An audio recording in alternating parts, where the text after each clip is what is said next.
What a wonderful morning it is, isn't it? And when the weather's like this, I find it's always a little bit easier to praise the Lord somehow, isn't it? So I need to get better at praising when it's misty and gloomy and stuff like that. But what a wonderful day. And what a wonderful God we serve, the name above all other names. So it's a pleasure to be here this morning. I am a member of the Well, but I travel a lot, so I'm often not here, and I miss it when I'm not here. There's nothing like having your own home fellowship. Even though I get to go to some wonderful places, I still miss being here sometimes. And I'm going to tell you a little bit more later on about some of what I do when I go off and out to the nations.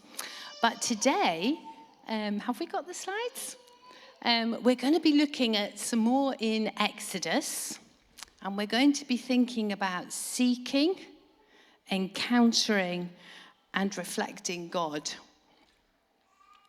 And some commentators like to talk about the Old Testament as the first Testament.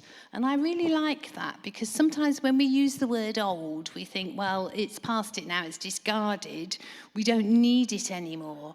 But actually, we do need the First Testament. We need the first episodes to really understand the New Testament and what a relationship with God is like today. So I'm going to try and call it the First Testament. And we have been looking, haven't we, at how our story as people of God in 2025 in Sheffield, how our story began and going through Exodus. And we remember that the Israelites were wandering around. They didn't have a settled place, and there was a great famine. So they ended up in Egypt, really to survive, to get food. But they were in Egypt a long, long time, and they were enslaved, and they were slaves of the Egyptians. And God used Moses to bring them out of Egypt. And I just want to remember a verse from Exodus chapter 8. If you can have the next slide, please. God used Moses to go to Pharaoh to ask Pharaoh to let the people go. And they had been really suffering, having to do lots of hard labor. They were persecuted. They were a minority. They had to abide by Egyptian rules and Egyptian society. They weren't free to worship in the way that they wanted, and they were slaves. And it's really interesting, the words that God tells Moses to use. So he goes to Pharaoh, and he doesn't say, please let the people go, they're fed up of making bricks. Or, please let the people go, they don't like Egypt, they don't like the weather, the food and the rules, and we want to go somewhere else. That's not what gets said. God tells him to say, let my people go so that they may worship me. That was the most important reason that they needed to be let go, so that they could be released to worship God wholeheartedly, so that they would be free from the influence of those other gods that were there in Egypt. They would be free from the distraction of everything else that was going on in Egypt, and of course free from slavery as well. But it's really interesting how God phrases that. Let my people go so that they may worship me. And then we moved on to the story of the Ten Commandments, one of the most important portions in the Bible, really, because this is where humanity, us, are given really for the first time a collection of the direction and promises from God for how we should live. And Nick led us through this 2-3 weeks ago, and it really is an amazing set of information. We sometimes think that the Ten Commandments is just a set of rules of things that you shouldn't do. But actually, as Nick explained to us, it does give us guidance for how we can flourish as human beings because of how we were designed. And also its promises for how, if we obey God's design for living, not only will we as individuals flourish, but the communities and the nations that we live in will flourish. And I was really moved when he told us the story about the bells that ring at Parliament and the prayer that represents over the nation. And our nation here in the UK, lots of our law is built on the Ten Commandments. Lots of the way we build our society, not just in the UK. If we have the next slide, people. Okay, I don't know whether you can see this very well, but this is in Nigeria, and they have built outside a city called Jos these huge stone tablets, much bigger than the ones that Moses had to carry. And in front of where these 10 commandments are erected, there is a huge, parade ground. There's seats, there's an open air amphitheatre that's been built. So Christians often gather there to have events right in front of the 10 Commandments. And if we have the next slide, please. Underneath, I don't know whether you can see because it's so bright, isn't it? But underneath, built on the rock, are prayer rooms underneath the 10 Commandments where you can go and have a prayer retreat or something like that. So it isn't just in this country that people are relying on the 10 Commandments. And really the episode we get to for the next stage of our journey in Exodus is really 10 Commandments Part 2. And we're going to have a look at that. So we heard about how Moses went up the mountain and he was there with God, and God gave him the 10 Commandments. And he came down with these 2 tablets of stone. Now, in Exodus chapter 32, you'll have to read it separately, we find out what happens when Moses comes down the mountain with those 10 Commandments. People had been waiting for Moses to reappear, and they got bored. They got a bit fed up. They looked around at the nations around them and they thought, you know what, this worshipping an invisible God, it's hard work. Let's melt all our earrings and all our jewelry and let's make ourselves a golden god, because that's what other people do. And so they did. They made an idol. They made a golden calf. And they said, we're worshipping. They said, we're worshipping the Lord. And Aaron, Moses' brother, he was involved in it all as well. So when Moses came down the mountain, having met with God, having received these 10 Commandments, what did he find? He found that everybody else had forgotten about God, really, and they were worshipping a golden idol. Now, I don't suppose many of us today are tempted to melt our earrings and make a golden idol. But we do face distraction, don't we? We are tempted to look around and think, do you know what? It's easier if we lived life like this. These people seem to be doing okay. They're not following an invisible God. Maybe we'll go that way. They allowed themselves to be very distracted. They forgot that they had been called to be the people of God and be a blessing to all the nations. So Moses, and I think I'd have felt the same, came down and he saw what was going on and he was really angry and he smashed the tablets of stone with the 10 Commandments on them.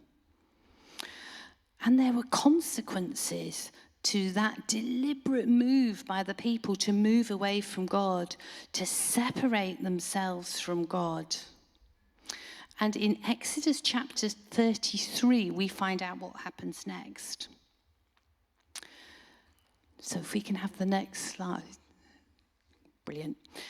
So in chapter 33, this is a long conversation between Moses and God. And in this, they are thinking about, what's happened? What can be done to restore this relationship? Because it's been fractured. The people have gone off.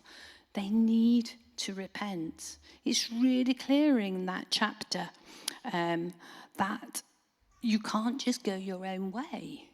You have to be wholehearted. And it's one of those places where they're described as stiff-necked people, which I think is a lovely turn of phrase. You know, like they won't bend. They're set on their own way. And Moses and God have this conversation. And it's wonderful when you read it because God promises to be with Moses. He wants to teach Moses. And Moses says, you know, show me things. I want to this relationship with you. And God is full of compassion. And he provides a renewal, a way back. And that's such a comfort. The Israelites did know about God, but they still went off and did their golden calf thing. But God, full of compassion, provides a way back for them. And then in verse 34, in chapter 34, if you can have the next slide, we read about part 2. God tells Moses to make some stone tablets and come up the mountain again. He has an appointment with Moses, a deliberate appointment. And Moses goes up to the top of Mount Sinai again, no distractions. And he meets with God. And God says, I am compassionate and gracious, slow to anger, abounding in love and faithfulness, maintaining love to thousands and forgiving wickedness, rebellion, and sin. And Moses has this amazing encounter with God, and he gets the 10 Commandments back on the 2 stone tablets again. But it is very clear that there needs to be a restoration, another encounter with God for the people of Israel. And the covenant that God had with Israel that began way back in Genesis, that's renewed again. It's another chance.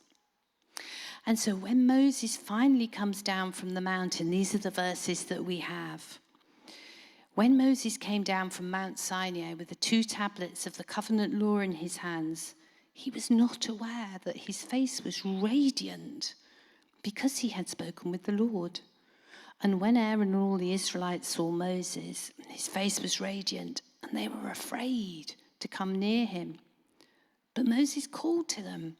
So Aaron and all the leaders of the community came back to him, and he spoke to them. And afterwards, all the Israelites came near to him, and he gave them all the commands the Lord had given him on Mount Sinai.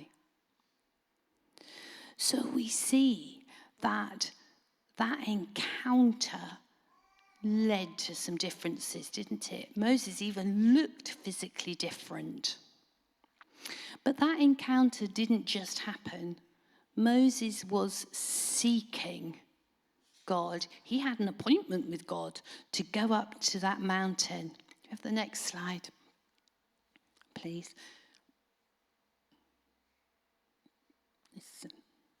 And N.T. Wright, who writes quite a lot of things, he says sometimes, go to the desert to seek God, to find God. And that's really interesting about, when the people had to come out of Egypt, they actually spent loads of time in the desert. What does he mean? Does he mean that we should all go and find some sandy place? Maybe. But it means going somewhere or finding that time when you're not distracted, when you've got a deliberate time with God. And that's what Moses did. He made an appointment with God and he went there and he was up on the mountain for a considerable time. He didn't rush God. He didn't say, I've got to go now.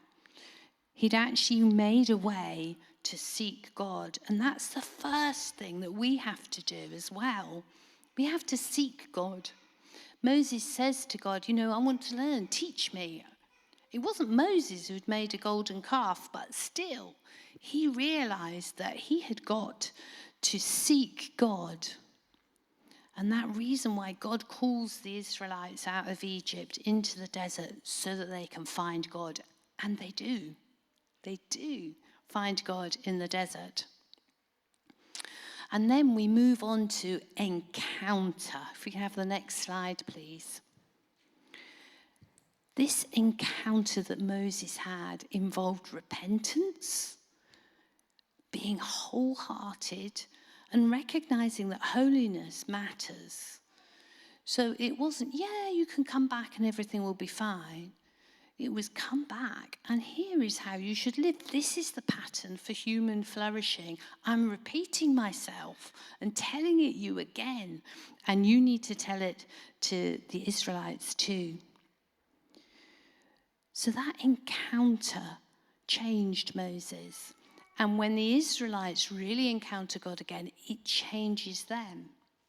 And when we encounter God, it will change us.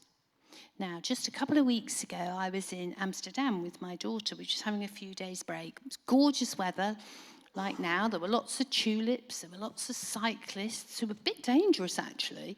They went very fast, but for one journey, we decided to take an Uber.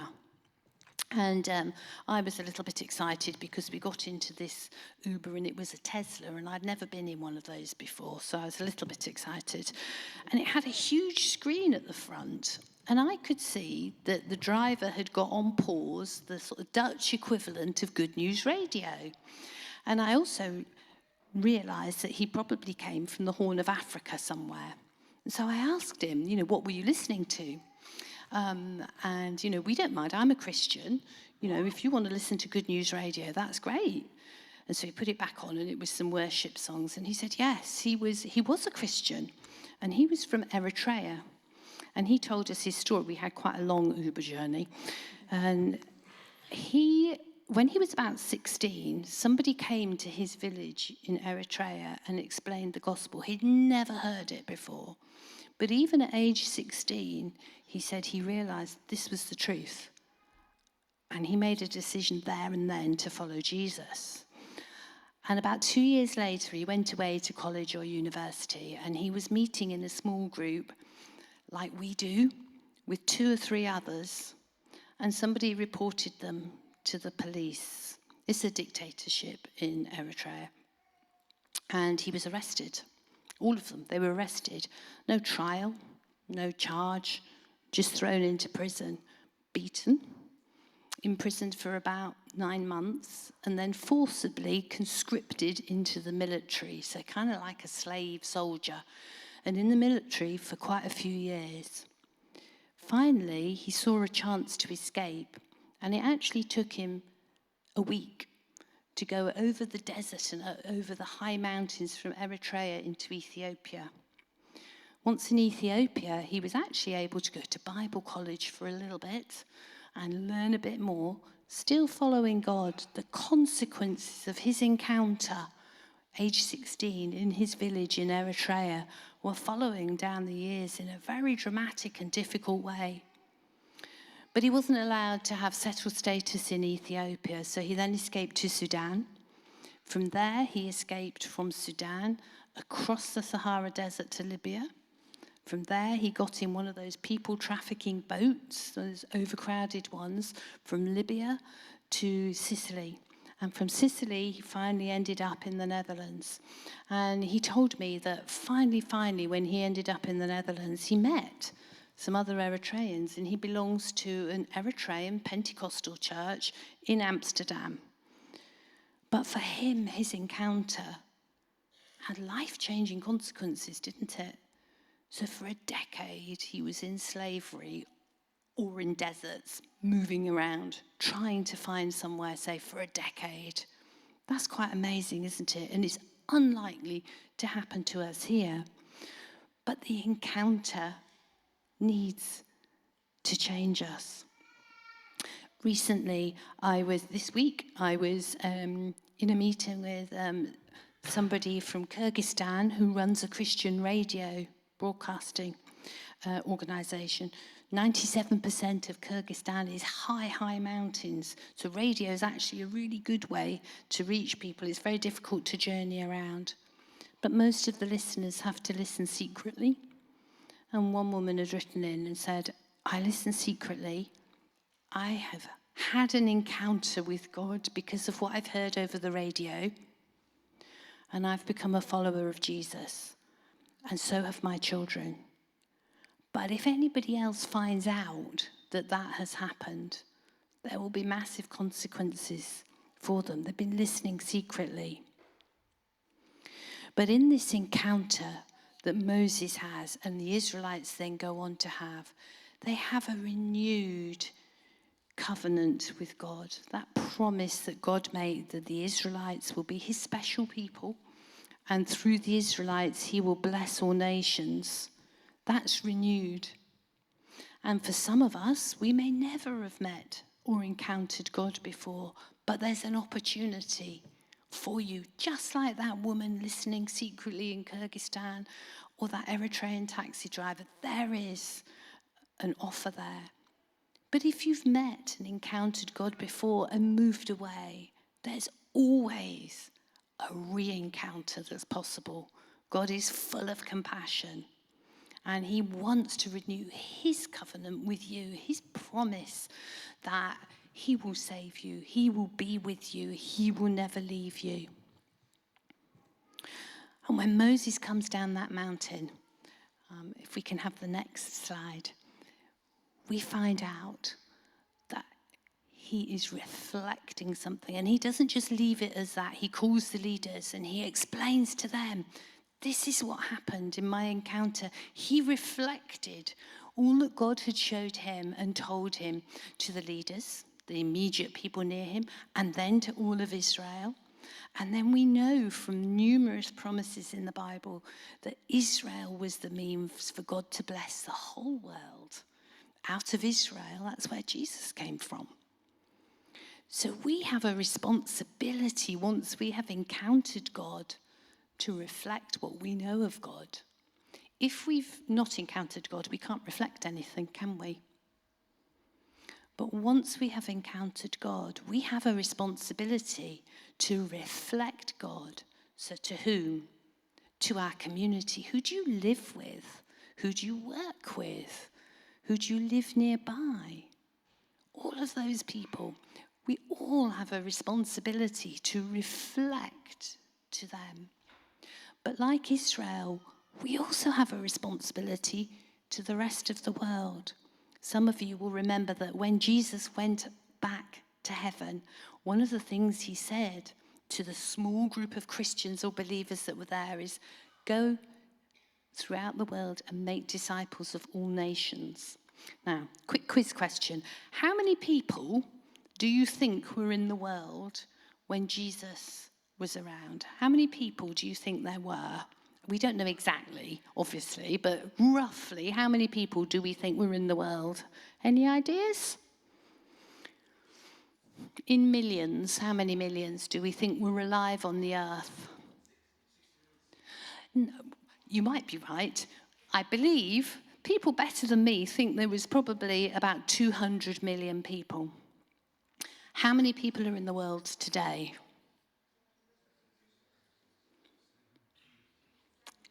Yeah, it's about 7 billion people are alive now.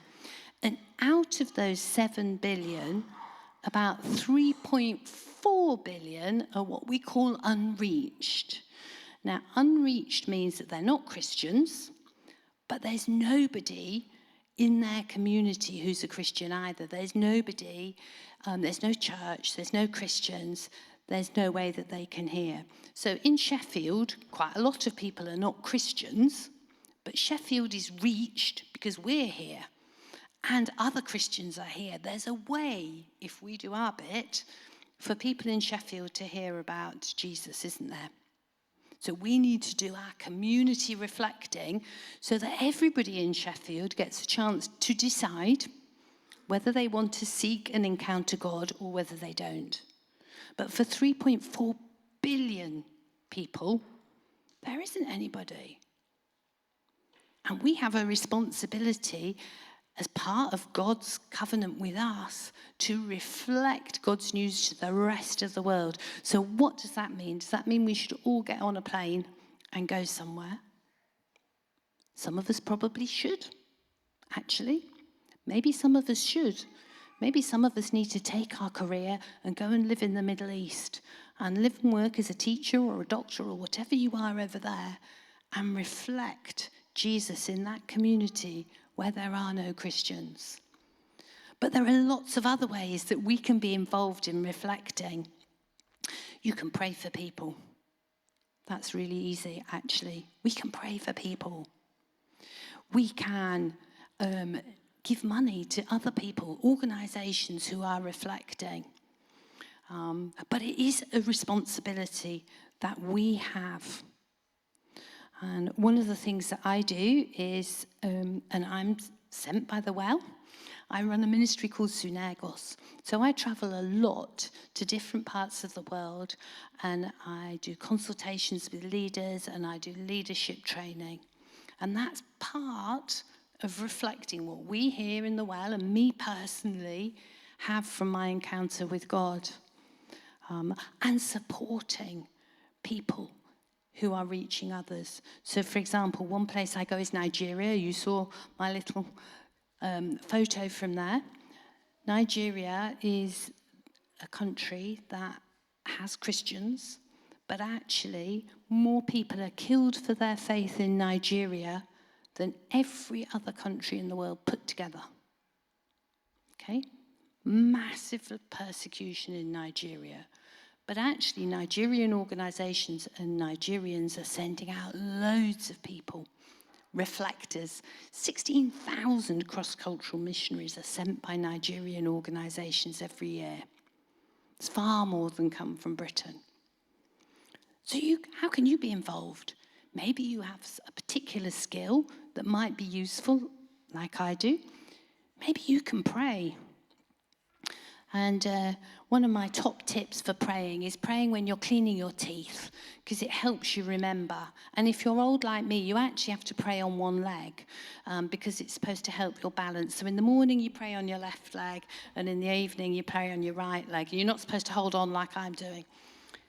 But maybe you could do that. When you're cleaning your teeth in the morning, pray for who should you be reflecting to in your community. In the evening, pray for somebody or something in the world. There's so much we read on the news. Think about Nigeria. Find a country or a place that you're interested in. Look at the Joshua Project website. You can find loads of information from them. This man I was talking to in Kyrgyzstan this week, they, radio broadcaster, they give out solar-powered radios to the people who are high up in the mountains. They also broadcast on the internet. Every month they have 20,000 responses from people who are listening to the radio or listening via the internet. And they face such a lot of difficulty. They're not allowed to start new churches. They're not allowed to broadcast literature. And somebody said to him, "What do you need?" And he said, "We need hot and powerful prayers." So we can do that. We can do hot and powerful prayers on the bus, on the commute to work. We can do it when we're cleaning our teeth. There's something that we can do. You can also give money to help resource some of this. And you can volunteer in some ways. I was at a conference last year for people who are working in the Middle East and North Africa in very difficult contexts, trying to be reflectors. And I met a man there who was, I won't even tell you which country, he was trying to plant churches in. And we were just talking to him about the difficulties and what did he need from people in the West? And he said, "We've got a small organisation in the UK that's trying to raise funds for us, and it needs trustees." So I came back, I put something on our Well Facebook page, and I don't think Dan's here, but Dan from our church, he said, "I'll do it." So from his home in Sheffield, he is supporting church planting in a really, really difficult country. There's lots of things like that we can do. If you want some ideas, come and see me. we can't reflect anything unless we ourselves have encountered God. And we can't encounter God unless we're seeking him. And sometimes, like the Israelites, we get distracted. So I think somebody gave some data recently, I can't remember it all, about just how much time we spend on phones and how big a distraction a phone is. So if you find in the morning that, your phone wakes you up and you turn the alarm off and then that's it, you're lost, you're into your phone, buy an alarm clock. If you find that, using your phone to read the Bible is too distracting, take a Bible. We have some beautiful ones out on the table there. Take one, they're free. Use an ordinary Bible and then get to your phone a bit later on in the day. Pray daily. Find a time that works for you and be accountable. Tell somebody. Sometimes it helps to say, I'm really struggling with this. Can we meet for coffee and we'll pray together? If you want to pray a bit more for the rest of the world, come along next week on the 17th of April to my house, or you can do it on Zoom. I will put it on the Facebook chat, or if you want to know where I live, come and ask me afterwards. There'll be cake. Come and meet a senior leader from Tanzania, and find out what's going on there. What do they need in Tanzania? Tanzania is full of spirit-filled Christians who are equipping themselves to reach out to the rest of the world. Come and find out a little bit about that. You can join my WhatsApp group where I post stuff about prayer from all over the place. And remember that reflection is not an option. If you've met God, we all need to be reflectors in our community and beyond.